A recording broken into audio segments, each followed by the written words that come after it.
Hey, can James or Ken help me and stop me doing this? I'm stuck. Help! Help! Help! Oh, thanks. I can do that on my own.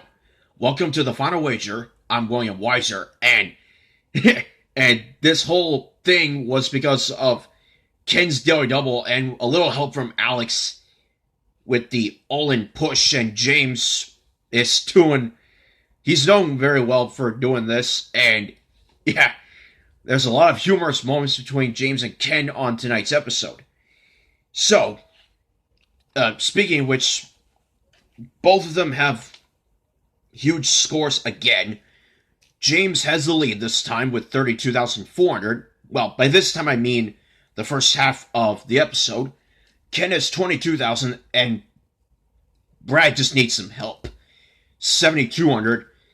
And again, this is a daily double in all respects. So, not sure what I would do. If I'm James, at most up to 17,999 to stay above Brad no matter what. And maybe 11,601 to cover a double up by Ken, or if he wants to go for his typical 11 something, he could go for 11,914, which is his daughter's birthday, November 9th, 2014. If I'm Ken, I have some choices to make. I could wager 7,599 to stay above Brad no matter what. I could wager 10,401 to cover a zero wager by James. Or if I want to do that, I might as well go all in. And speaking of going all in, that's what Brad needs to do.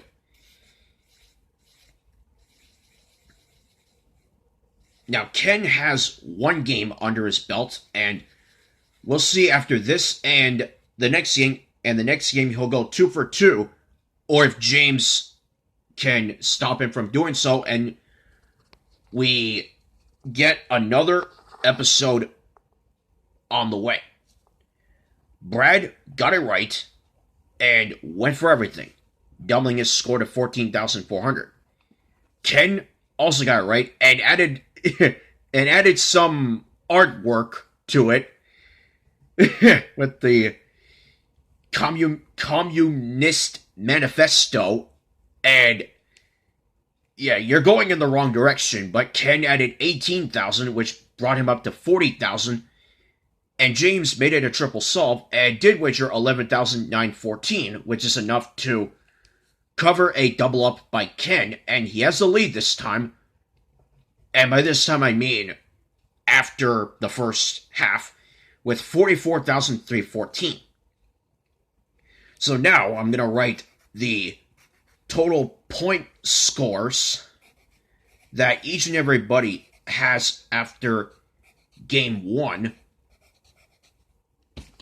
And I hope everybody can see the bottom right this time. James has the lead with 44,314. Ken is in second place with 40,000, and Brad has a mountain to climb with 40,000. And now we move on. And now we move on to game two. And will Brad climb that mountain? Not even close. And I found this to be a little shocking that Brad finished the double jeopardy round in the negative after another missed daily double, and James's big daily double paid off. To be honest, I was ready to see Alex dismiss Brad Rutter before final, and that would be shocking. And wow. Yeah. These 2 days haven't gone so well for him, but we did see Brad's behind the scenes video, which I liked, as did Ken, and I'm pretty sure that we're going to get James's video tomorrow, no matter how things go. Now, for these, oh, and Brad's not going to play final in the second half, but he is playing for the rest of the tournament, I hope. And Brad's total will be 14-4. We know that for sure. And if Ken doubles up, he'll have 42,400. Added to 40,000 from earlier, that would be 82,400. And if James doubles up, he will have 45,600. Added to 44,314. That would be 89,914. So this time, James is in the lead. And again, by this time, I mean the two-game scores combined if they double up. And Ken's in second place. So to get to 82,401, James would want to wager 15,201, and I might need to do some math. 8241.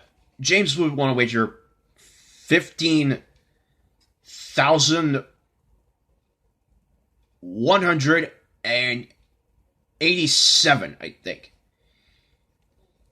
Yeah, 15,187. And if he misses with that, then he will have 67,600 and hold on. 82,401 minus 15,187. I hate doing weird math like this. That would be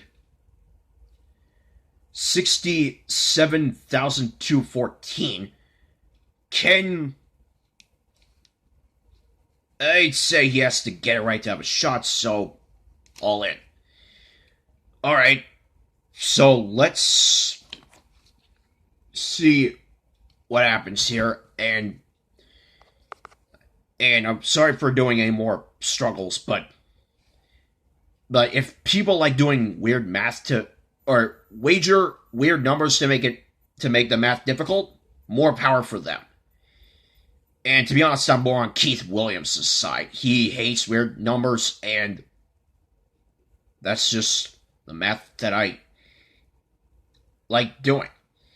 So, Brad finished in the negative, so he couldn't play final today, or in the second half, but earlier he had 14,400 points, and that is his two-day total.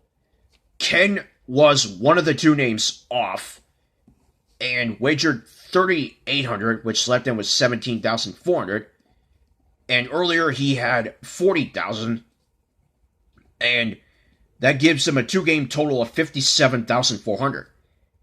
And James got both names right and wagered 15,300, which brings him up to 38,100. Earlier he had 44,314. And speaking of history, we have another history moment being made tonight. This time, a different side of it. And a two-day total of 82,414. So, James is the winner of Game 2. And the record moment is we now have the highest two-game point score combined. Shattering the old record, sorry about that, of $79,600 set by Elise Mancuso from the 2012 teen tournament, although Roger Craig could have topped that with $80,000 had he had an easier final in his deciding game of the 2011 TLC, but he still won it, and I was happy about that.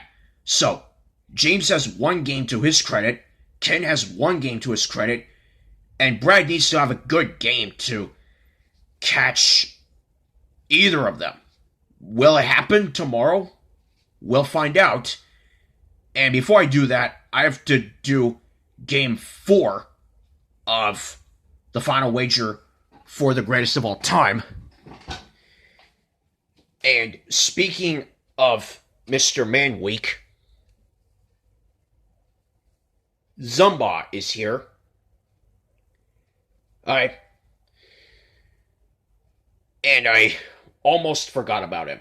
So, I'll see you tomorrow for day 4 of Mr. Man Week 2-parter and day 3 of the final wager for Jeopardy, the greatest of all time.